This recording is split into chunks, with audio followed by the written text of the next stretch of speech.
For more on this, we're now joined by Happy Khambule, who's the Commissioner of the President's Coordinating Commission on Climate Change. Thanks very much indeed for joining us. Always good to talk to you. What's your take on President Sharma's visit and the discussions that took place with South African leadership? Good evening, Peter. And the first response is that it's welcomed, especially because we are going through the process of really figuring out what our plan is going to be for this partnership pact that we've signed on to, and exactly what does it mean for the different infrastructure requirements that the country has, particularly within the energy sector. All right, so often we have the right conversations. COP26 was just the other day. When they met today, could they say we've made progress, that this is where we're going, or does it continue to be conversations? Well, we're waiting for a statement from Sharma's team, particularly from the British High Commission, as well as from our own government, because he also met quite a number of ministers and also met obviously our state utility and a couple of other stakeholders as well, including business formations. So we're waiting for a couple of statements to come out to give us an indication of how far away we are from actually getting to a point where we get this investment plan or we get this particular package put before us. But what I can say at least is that there's a lot more momentum that's moving in the direction of saying that we actually have to come up with something even before we go to the next COP, because as you know, COP happens every year and it is quite a monumental moment in time. It's quite a pivotal moment in time where different countries as well as and actors within the climate space are able to galvanize a lot of support and a lot of momentum towards making sure that climate action happens. So we've got a lot of work to do before we get there, but in the meantime we should be looking at the statements that are going to be coming out that will give us a sense of progress. But I would think that since the momentum has actually moved so much with more ministers coming onto the fore, with greater granularity around the requirements of what this financing package should look like, including the types of projects, I think we're going to be seeing a lot more progress coming out. All right, so I mean, it's quite significant, I guess, that President Sharma is here. What's the thrust of his visit? What's he trying to achieve by coming here? I think one of them is to give the sense that there is still political will, at least from not only the UK side, but also from the COP processes, because also to give you a sense is that the deal in itself, or the package, the partnership that is the Jet Energy or the Just Energy Transition Partnership, is not formally part of the COP negotiations. It is something that is happening alongside COP, and it was about pushing the political momentum, pushing political will, and giving a signal to the world that actually we're at a stage where we should be implementing things. So he came here to give us a sense of that there is still a lot of interest, there's still a lot of potential to be unlocked within the energy sector, and it is still recognized, and that the world is looking at South Africa to be able to do this thing right, because it's not only South Africa who's getting this kind of arrangement. Different other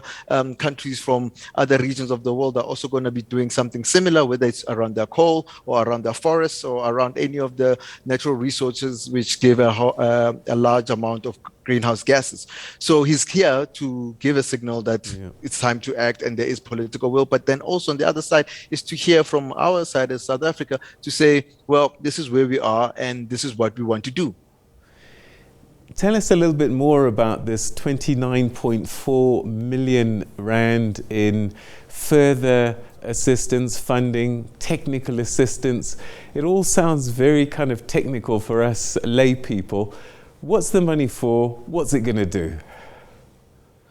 Well, that's I think we're gonna, as we hear more from the announcements as well as from the update from the different meetings, what we will understand is that the technical aspects of the agreement, or at least the further support, is really to unlock the areas where there are blockages. Because some of these things are about capacity, some of these things are about alignment, and some of these things are about making sure that there's great deal of coordination that occurs. And that coordination is not just at the high ministerial or head of state level, but it's also at the highly technical level, where it's between the specific technocrats and bureaucrats, in order to make sure that there's alignment within policies, and that there is going to be a channel which allows, at least for South Africa and in South Africa, for the funds to be channeled within the necessary regulatory environment that we have, because we still got laws and regulations that apply regardless of wherever resources or support comes from. So there's going to be a great deal of time and capacity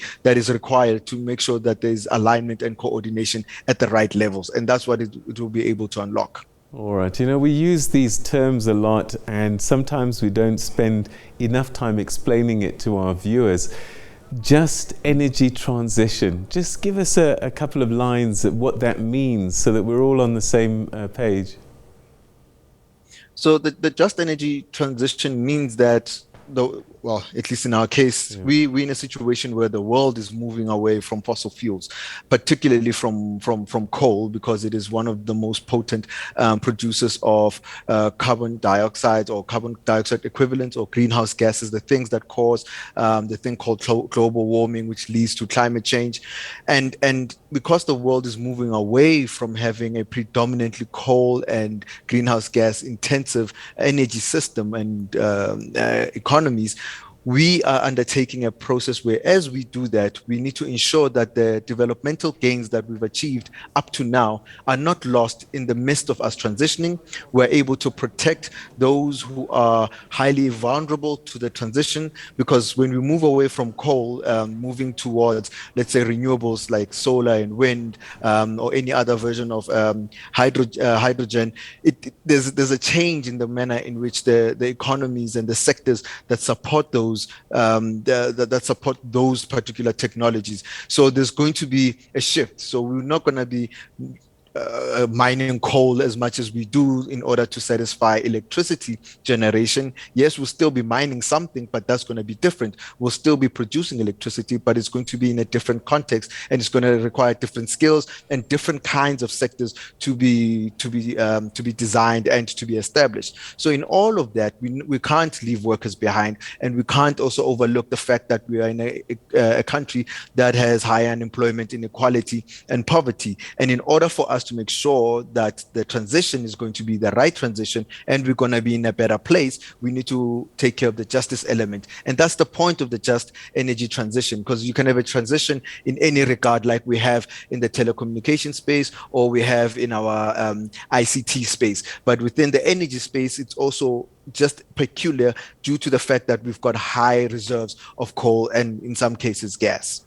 All right, happy Khambule. We're going to have to leave it there, but I think a few more conversations need to be had. Let's wait and see what comes out of these meetings. Thanks so much for joining us tonight.